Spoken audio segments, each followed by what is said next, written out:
On the edge of the city, where the sidewalks crumble and the street lamps flicker with tired light, there lived a little girl named Anna. She was 12. Though the world had made her older, her clothes clung to her like faded shadows, the fabric worn thin from nights spent on cold pavement. Her shoes, if you could call them that, were mismatched slippers with holes at the toes, dusted with the city's forgotten dirt. Each morning, Anna woke not to an alarm clock, but to the restless shuffle of traffic and the ache in her stomach. She carried no backpack, no lunchbox, no uniform, only a stubborn flame in her eyes, a flame that refused to die out, no matter how many times the world tried to snuff it. She often stood near the gates of Crestwood Academy, the finest school money could buy. Through its golden iron bars, she could see children her age, polished shoes, pressed uniforms, laughter echoing across manicured lawns. They were, to her, like figures from another planet.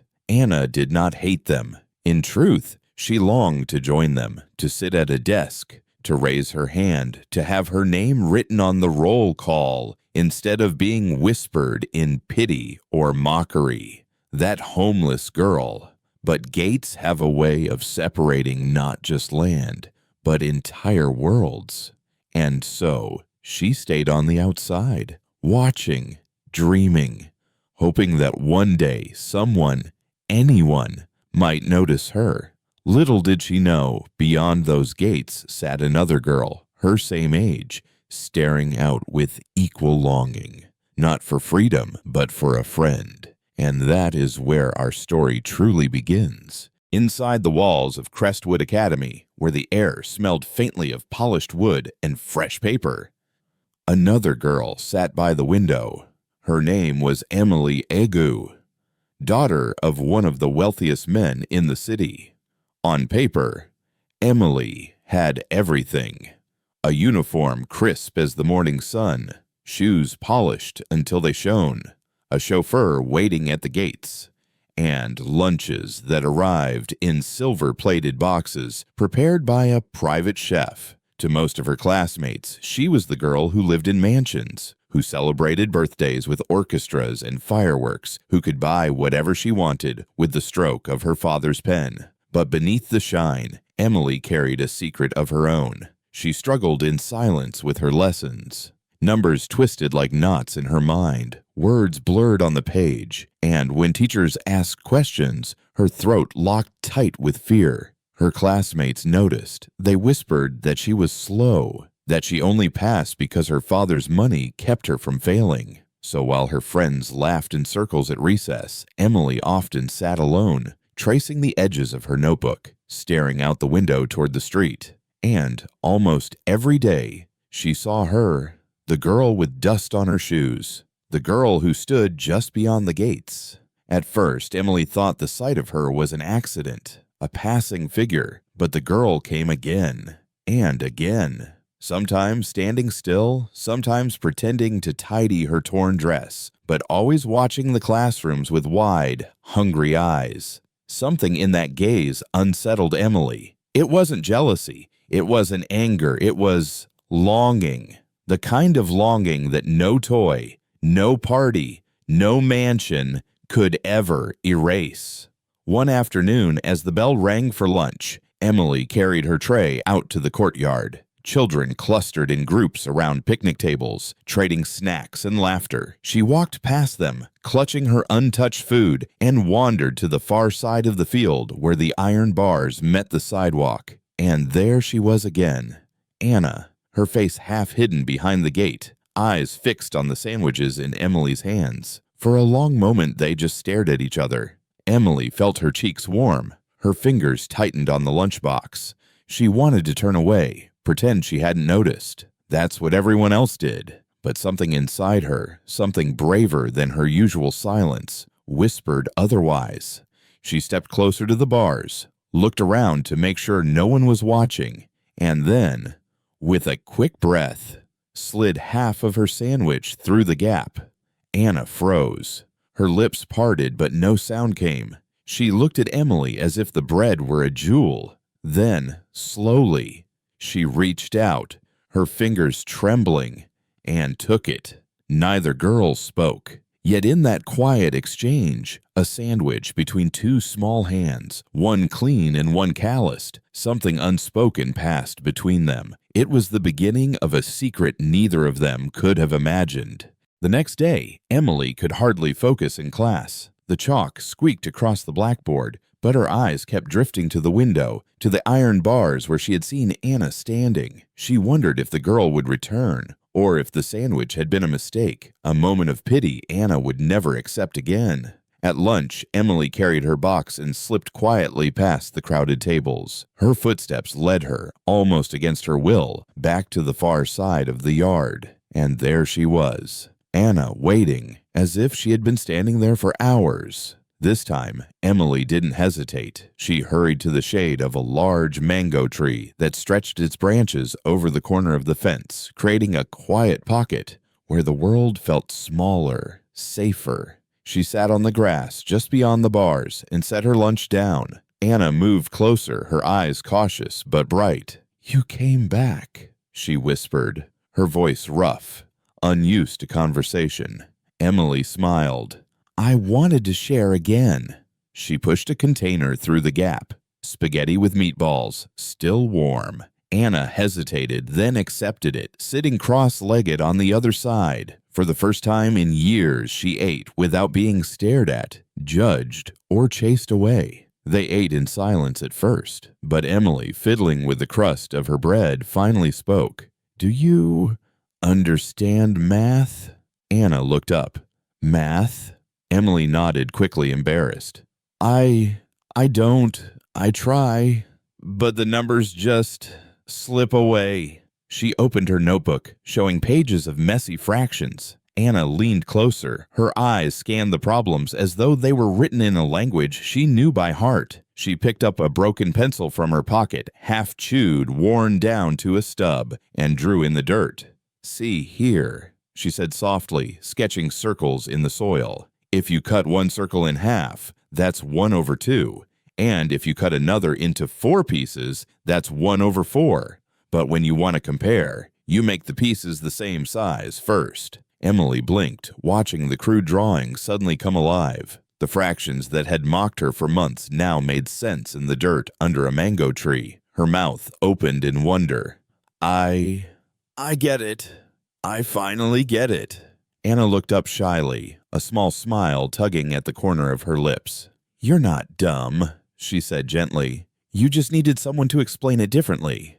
Emily's chest tightened. No teacher had ever said that. No classmate had ever looked at her without judgment. Yet here was a girl in torn clothes with dust on her feet, telling her she was smart. And in that moment, the walls of Crestwood Academy and the streets beyond seemed to blur. There were no uniforms or rags, no rich or poor. There were only 2 girls sitting beneath a mango tree, discovering what it meant to be seen.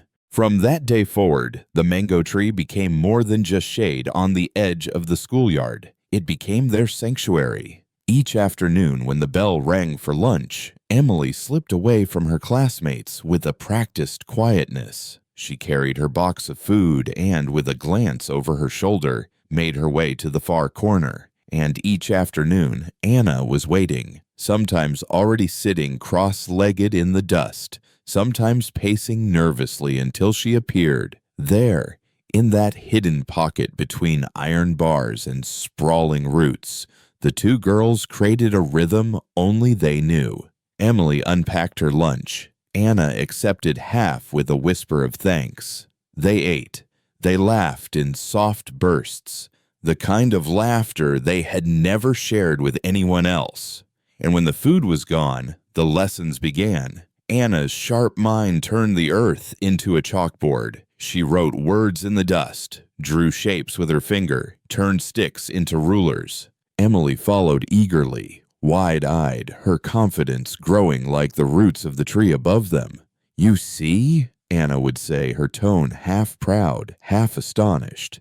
"You do understand. You just needed to believe you could." And Emily would smile. A true smile, not the practice kind she wore at home or in class, and whisper, "No one's ever taught me like you." The days blurred into weeks. Their secret world deepened. Emily began to bring small things. An extra pencil, a notebook with faintly lined pages, once even a pair of slippers she had outgrown. Anna accepted them carefully, as though each was a treasure too fragile to hold. In return, Anna gave stories. She told Emily about the constellation she saw while sleeping on the sidewalk, about the names she had given the stray dogs that followed her around the market, about the mother who drifted in and out of reality, sometimes singing lullabies, sometimes chasing shadows only she could see. Emily listened as if the words were gold. No teacher at Crestwood had ever held her attention so closely. No classmate had ever made her feel so human. And though their friendship was small, secret, hidden beneath a tree where no one else cared to look, it was, for both of them, the most real thing they had ever known. But secrets, no matter how carefully tended, have a way of finding the light. And soon someone else would notice the girl with dust on her shoes. It was a Tuesday, bright and hot, when the first crack in their secret appeared. Emily had hurried, as always, to the mango tree, carrying a lunchbox with extra plantains she thought Anna might like. She slipped onto the grass, handed the food through the bars, and settled in for another lesson. Today, Anna was teaching her how to read poetry aloud, not like a robot, but like someone telling a story. Emily stumbled, laughing at her own mistakes, while Anna clapped and urged her to try again. For a moment, the world felt untouched, a place where they could both belong. But then came the voice, high-pitched, mocking. "Emily, what are you doing here?" Emily froze. Her laughter died in her throat. Slowly, she turned her head. Standing a few yards away was Claire, one of her classmates, the kind who always seemed to notice the wrong things. Claire's eyes darted from Emily in her clean uniform to Anna, crouched in the dirt, barefoot, clutching half a lunchbox. Her mouth curled into a smirk. "Oh my gosh," she whispered, though loud enough for it to cut the air. "You're eating with her?" Anna's back stiffened. Her fingers tightened on the food as though she expected it to be ripped away. Emily's face burned crimson. She opened her mouth, desperate for words, but none came. Claire tilted her head, eyes glinting. "Wait till the others hear this. The billionaire's daughter, sharing lunch with a gutter girl." She laughed once, sharp and cruel, before skipping back toward the courtyard. Emily jumped to her feet, her pulse hammering. "Claire, wait, don't tell anyone." But the girl was already gone. Behind her, Anna whispered, barely audible, "I shouldn't come anymore." Emily spun back. "No, don't say that. Please. I don't care what she says." But Anna's eyes were wet, her shoulders trembling. "You'll be ashamed when they laugh at you. They always laugh at me. It's better if I disappear." Emily reached through the bars, clutching her hand, holding it tight, as though she could keep her from vanishing. "I'm not ashamed," she said fiercely. "You're my friend. You're the only real friend I have." For a moment, neither moved. The mango tree swayed above them, scattering leaves like secrets falling from the sky. But in the pit of Emily's stomach, fear began to take root. Their hidden world had been seen, and once seen, it could never be unseen. By the next morning, the whispers had already begun. Emily could feel them before she even stepped into class, like invisible threads tugging at her from every direction. Heads turned as she walked to her desk. Hands covered mouths, and muffled laughter spilled into the air. Claire had done her work well. "She eats with her," one boy snickered. "With that street rat," another girl muttered, eyes sharp. "Bet she smells like the garbage she sleeps in." Emily's fingers clenched around her books, but she kept her head down, forcing herself not to cry. Her cheeks burned, her ears rang, and though no one said her name aloud, she knew. It was all about her. At lunch, it grew worse. Claire and her friends blocked the courtyard path, wagging their fingers like actors in a cruel play. "Hey, Emily, is your new best friend coming today? Want us to fetch her a bone from the cafeteria? She'll fit right in. She already looks like a stray dog." Laughter exploded. Emily's throat tightened. She wanted to shout, to fight back, but her voice betrayed her. Trembling before a single word could form. That afternoon, under the mango tree, she found Anna waiting, bawling but with her arms crossed and her eyes guarded. "They know," Anna said flatly before Emily could speak. Emily's heart dropped. "I'm sorry. I didn't mean for—" Anna shook her head. "You don't have to explain. I told you this would happen. You don't have to sit here anymore. You have your world. I have mine." "No," Emily whispered, her voice breaking. She reached through the bars, desperate. "You don't understand. They laugh at me all the time. Even when you weren't here, I was alone. You're the only one who makes me feel enough." Anna's eyes softened, though doubt lingered. "And if your father finds out?" "What then?" Emily swallowed hard. She hadn't dared to think that far. Her father, the man whose word carried more weight than anyone's laughter, would never allow this. But as she looked at Anna, thin arms wrapped around her knees, dust clinging to her cheeks, Emily knew the answer before fear could silence her. "Then I'll fight him too." For the first time all day, Anna smiled. Just a flicker, but it was enough to hold them both steady against the storm brewing around them. Still, somewhere deep inside, Emily knew the whispers were only the beginning. The ridicule did not stop. If anything, it sharpened. Emily learned to walk faster in the halls, to ignore the whispers, to let her classmates' cruel jokes slide off her shoulders. But each day, when the bell rang and the courtyard filled with chatter, she felt her heart beat faster, not with fear, but with anticipation, because she knew who was waiting at the far edge of the schoolyard. Anna was always there, crouched in the shade of the mango tree, her eyes wary until she saw Emily approach. And then, just for a moment, her face lit up, as if the whole world had softened. Emily began to carry little things with her, tucked deep inside her bag so no one else would notice. A pencil from her desk, a notebook with faintly lined pages. Once, even a pair of white slippers she had outgrown, though she handed them through the bars with nervous hands. "They're not new," Emily whispered, glancing around. "But they're better than nothing."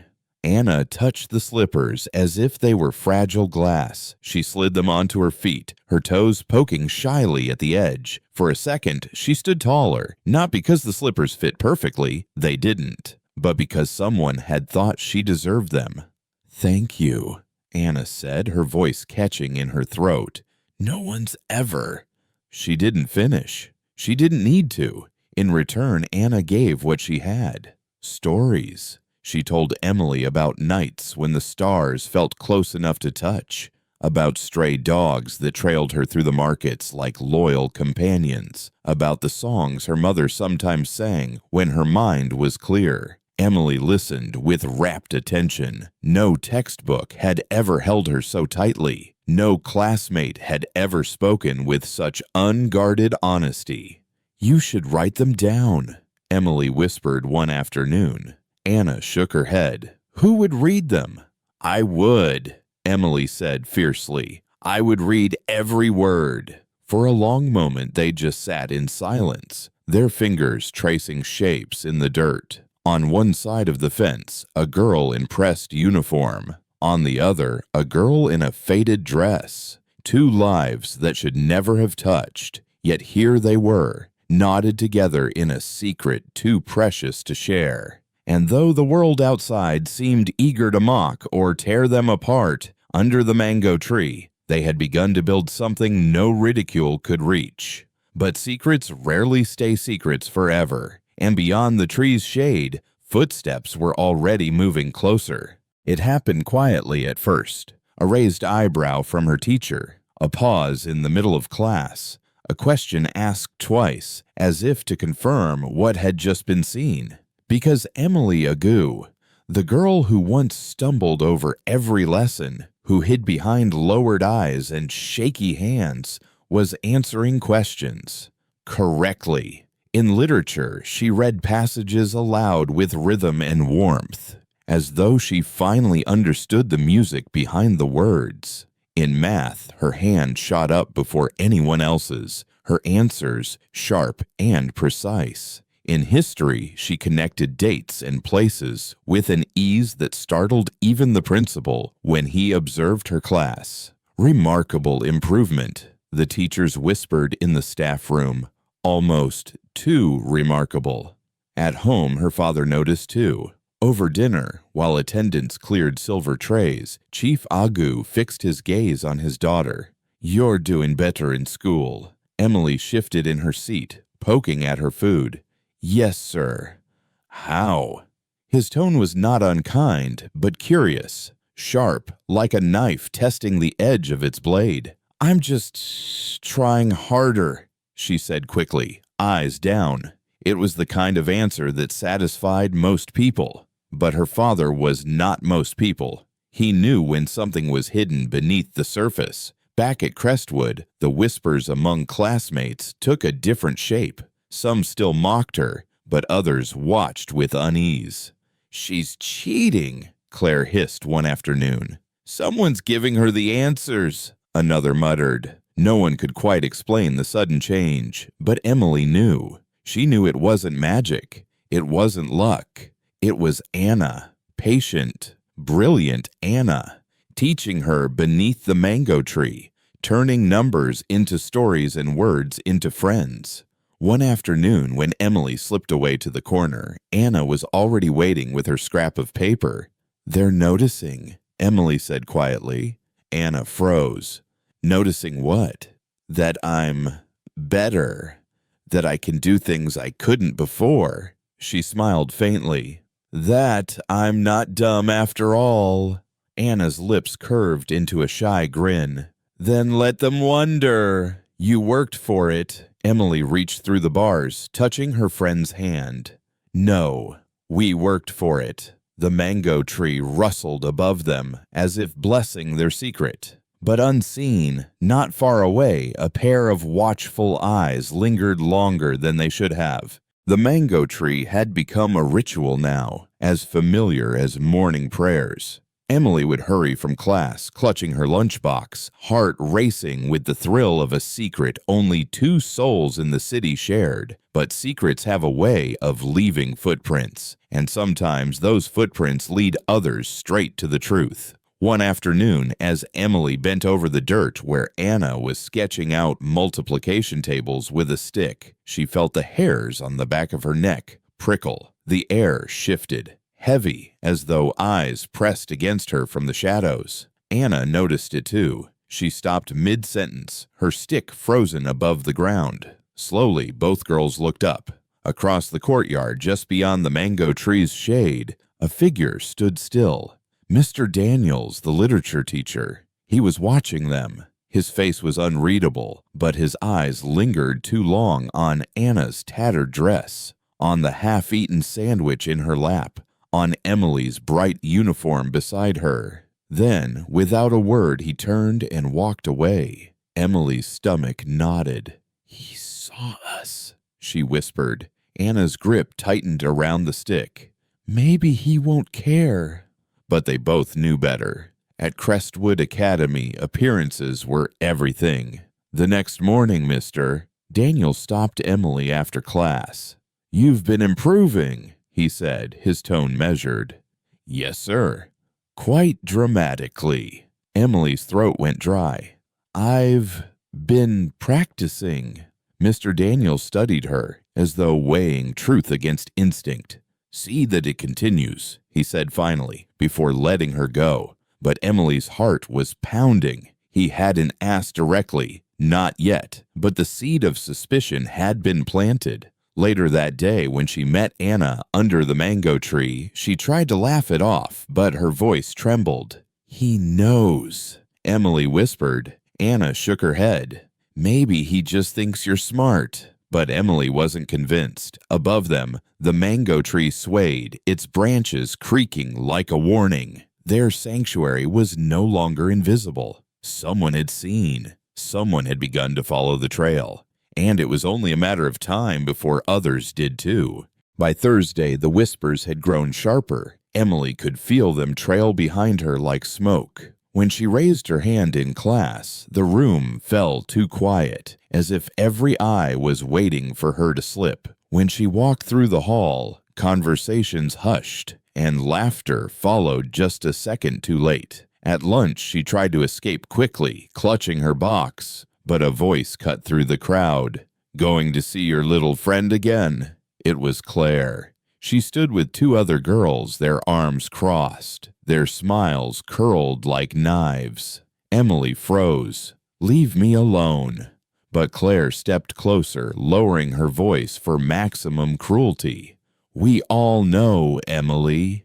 You sit in the dirt with that homeless girl. You feed her. You let her touch your things. Do you know what people are saying? That you'd rather be one of them than one of us." Laughter erupted behind her. A circle was forming. Students craned their necks to see.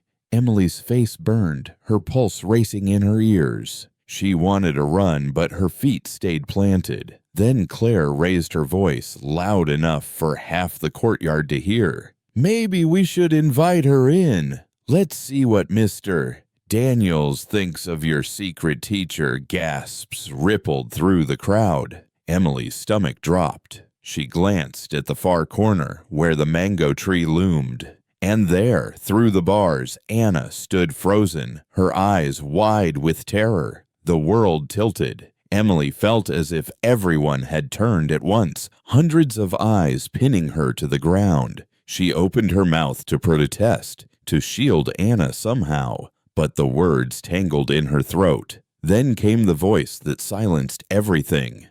"What is going on here?" It was deep, commanding, impossible to mistake. Emily's heart collapsed into her chest.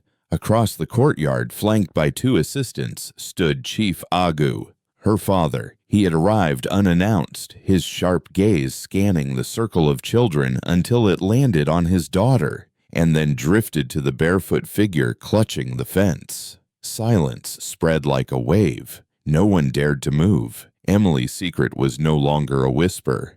It had been dragged into the open, under the full weight of her father's eyes, and nothing would ever be the same again.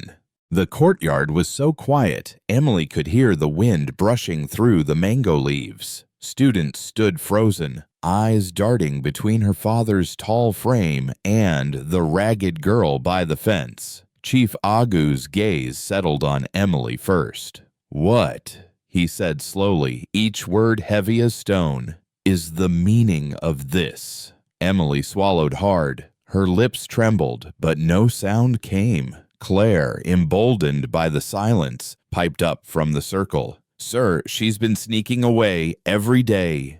She eats with that girl, that beggar. She even lets her—" "Enough!" The single word cut like a whip. Claire shrank back. Chief Agu's eyes turned to Anna. His face, unreadable as carved granite, lingered on her torn dress, her thin arms, the dust clinging to her skin. "Who are you?" he asked. Anna's knees bent as if they might give way. She tried to speak, but the words stuck. At last, in a voice barely above a whisper, "My name is Anna, sir." "You do not belong here," he said firmly. "This is a place of learning, not—" "Stop!" Emily's cry tore through the courtyard. Her classmates gasped. Never in all their years had anyone spoken over Chief Agu. But there she stood, fists clenched, cheeks wet with sudden tears.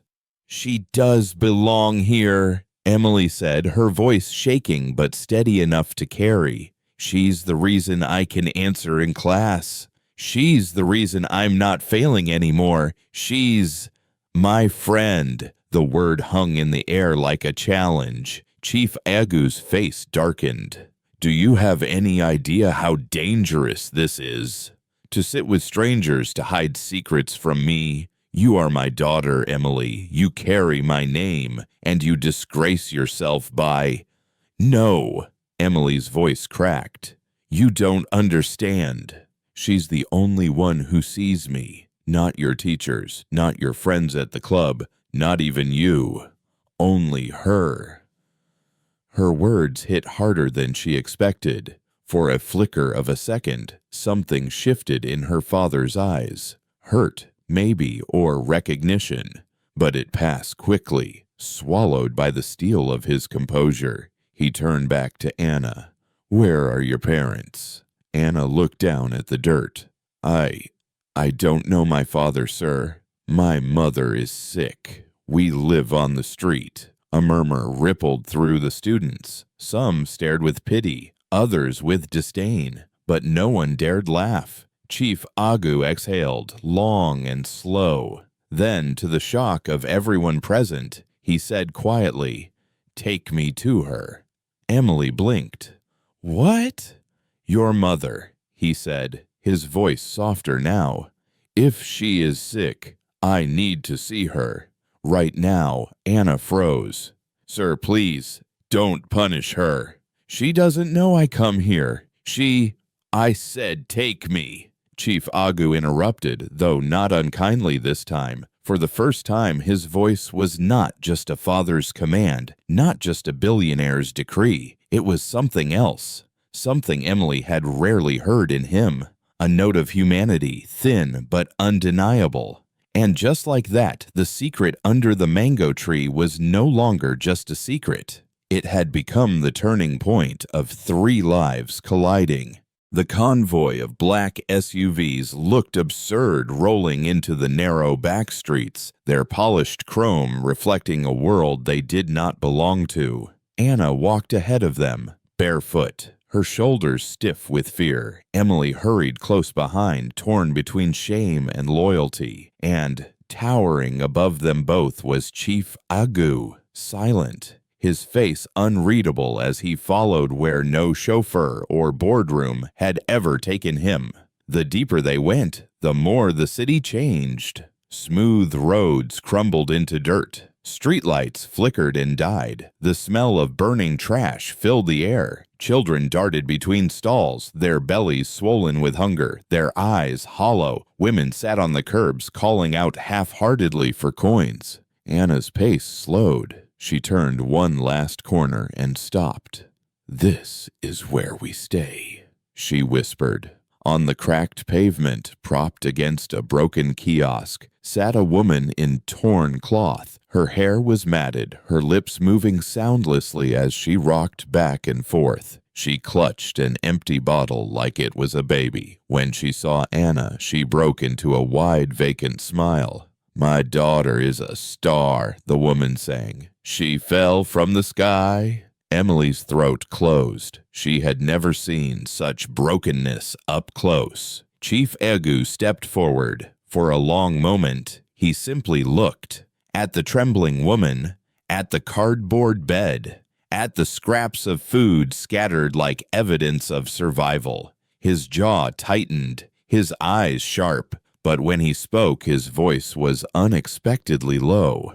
"This is your mother." Anna nodded, her eyes brimming. "She's sick? People call her mad, but she's still my mother." The billionaire crouched, lowering himself until he was level with the woman. He tried to speak, but she only laughed and muttered to ghosts only she could see. His gaze shifted to Anna. "And you, how long have you lived like this?" "All my life," Anna whispered. "I don't want money. I just want her to be okay." For the first time in years, Chief Agu felt something stir in his chest. He turned to his assistant. "Call Dr. Aisha, psychiatric unit, private facility. Tell them we're coming tonight." Anna's eyes widened. "Truly?" He looked at her firmly. "No one should live like this. Not your mother." And not you." Emily reached for Anna's hand, squeezing it tight. For the first time, she saw her father not as the untouchable man who ruled boardrooms, but as someone capable of bending, just slightly, under the weight of another person's suffering. The mango tree secret had brought them here, but what happened next would change far more than a friendship.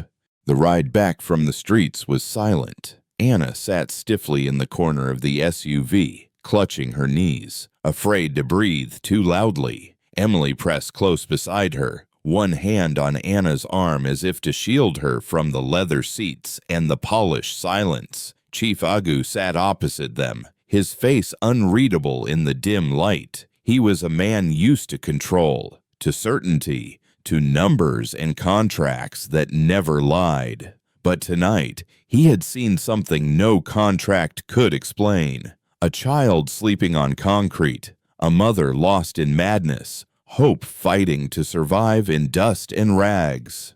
When the car pulled into the gates of their mansion, the guard stood straighter.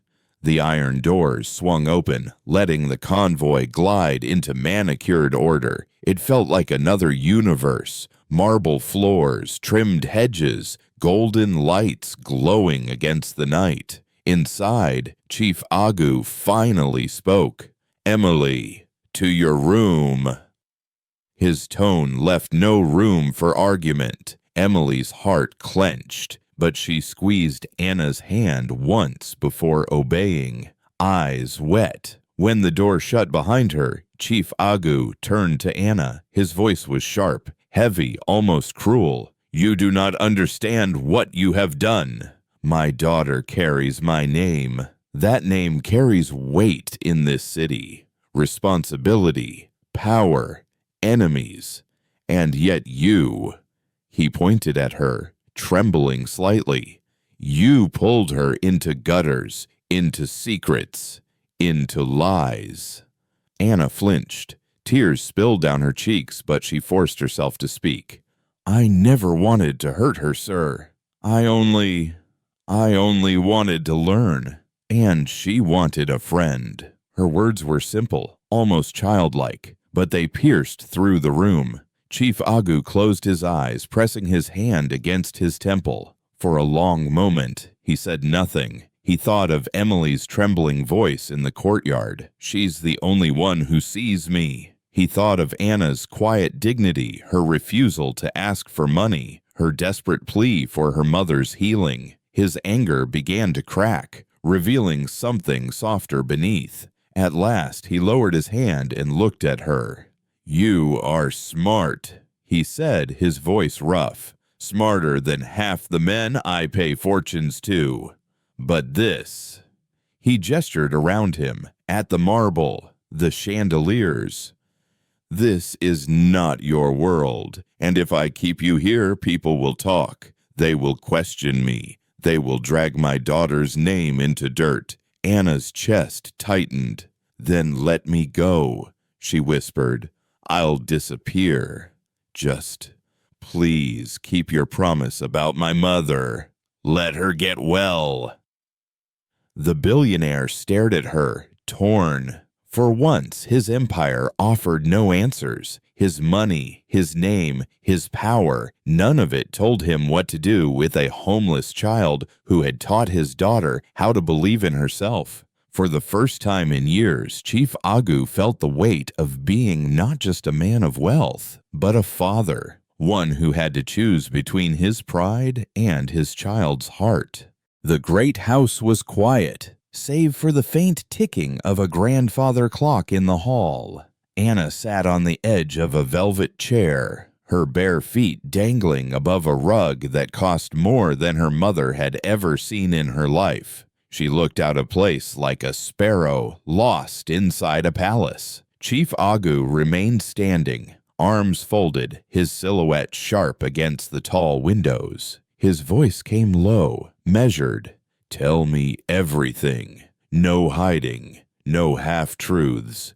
If you are to stand in front of me, I must know who you are." Anna's throat went dry. She had told parts of her story before, to strangers who gave coins, to aunties who sometimes let her sweep their shops for scraps of food, but never all of it. Never like this. She drew in a trembling breath. My father. I don't know who he was. My mother says maybe the rain, maybe the sky. She never told me. She was different, even when I was small. She would sing to shadows, chase things no one else could see. Some days she called me her princess. Other days she forgot I was her daughter at all. Her voice faltered, but she pushed on. We slept wherever we could. Under kiosks, by gutters, sometimes on church steps. When it rained, we got wet. When the sun burned, we burned with it. Our blanket was cardboard. Our bed was silence. She wiped her eyes quickly with the back of her hand. Once, a woman helped me, paid my school fees. For 3 weeks, I wore a uniform. I answered questions. I felt like I belonged. Then she moved away. And that was it. The school sent me home. After that, I never stopped wanting to learn. I listened outside classrooms. I copied lessons in the dirt. That's all I wanted. To learn. To be more than a shadow. Her voice broke, but she looked up, forcing herself to meet his eyes. When I saw Emily, I thought she would chase me away like everyone else. But she didn't. She gave me food. She let me explain what I knew. For the first time, someone saw me. Silence filled the room. Chief Agu's face, so often a mask of iron, wavered. He turned away, staring at the dark glass of the window. His reflection fractured. He thought of boardrooms and ballrooms, of men who bowed to his name, of women who envied his wealth. None of it had ever made him feel what this child's words had just done. Slowly he turned back. His voice was quieter now, almost reluctant. You've been invisible your whole life, he said, but no longer. Not while I have a say. Anna's breath caught, unsure if she had heard correctly. Emily, who had crept back down the stairs and stood hidden in the doorway, pressed her hands to her mouth, her eyes brimming. For the first time, the walls between their worlds had begun to crack. That night, the mansion seemed to hold its breath. The staff whispered in corners, confused by the barefoot child who sat at the dining table with swollen eyes and trembling hands. Emily stayed close to Anna, as if afraid her father might change his mind if she let go. Chief Agu called them both into his study. The room was lined with shelves of leather-bound books and heavy curtains that muted the noise of the city outside. He stood by the desk, his hand resting on a folder of contracts, but his eyes fixed only on the two girls. For a long moment, silence stretched. Then he spoke. I have spent my life building walls, he said, his voice steady but low. Walls of iron, walls of money, walls of reputation. They have kept enemies out, but they have also kept me blind. He turned his gaze on Anna. Tonight, those walls cracked, and through the crack, I saw you. Anna shifted nervously. Sir, I told you before. I don't want riches. I don't want to be a burden. I only want my mother to get well. Chief Agu nodded slowly. And she will. Tomorrow morning, she will be admitted to the best psychiatric clinic in the city. No delay, no excuse. She will have a chance to heal. Anna's lips parted in disbelief. Tears brimmed in her eyes. Truly? Yes, he said firmly. But that is not all. He stepped closer, kneeling so that his eyes were level with hers. His tone softened in a way Emily had rarely heard. As for you, Anna, no more hiding outside gates. No more learning from shadows. From this day forward, you will live here under this roof. You will walk through Crestwood's front doors as a student, not as a trespasser, and you will be treated as my own child. Emily gasped, covering her mouth with both hands. Anna shook her head, overwhelmed. But I'm no one. I'm the daughter of— Enough, Chief Egu interrupted gently. From now on, you are not a child of the street. You are a child of this home, my family. For a moment, Anna could only stare, her body trembling with the weight of words she had never dreamed of hearing. Slowly, as though afraid it might vanish if she moved too quickly, she whispered, "Thank you." Chief Agu placed a hand on her shoulder, firm and fatherly. "Do not thank me. Show me. Show the world what you can do with this chance." Emily rushed forward, throwing her arms around Anna, then around her father. For the first time, the three of them stood together. Damai ki tier. Not billionaire and beggar, not worlds apart, but as something resembling a family. And, though the night outside was heavy, inside that room, a new dawn had begun. The days that followed felt like stepping into a dream Anna had never dared to imagine. Her mother was moved into a quiet clinic on the edge of the city, where clean sheets replaced concrete and gentle voices replaced the jeers of strangers. Doctors assured her that healing would take time, but for the first time in years, time felt like hope rather than punishment. Anna herself awoke each morning in a bed softer than any surface she had ever known, dressed in a uniform pressed and waiting for her.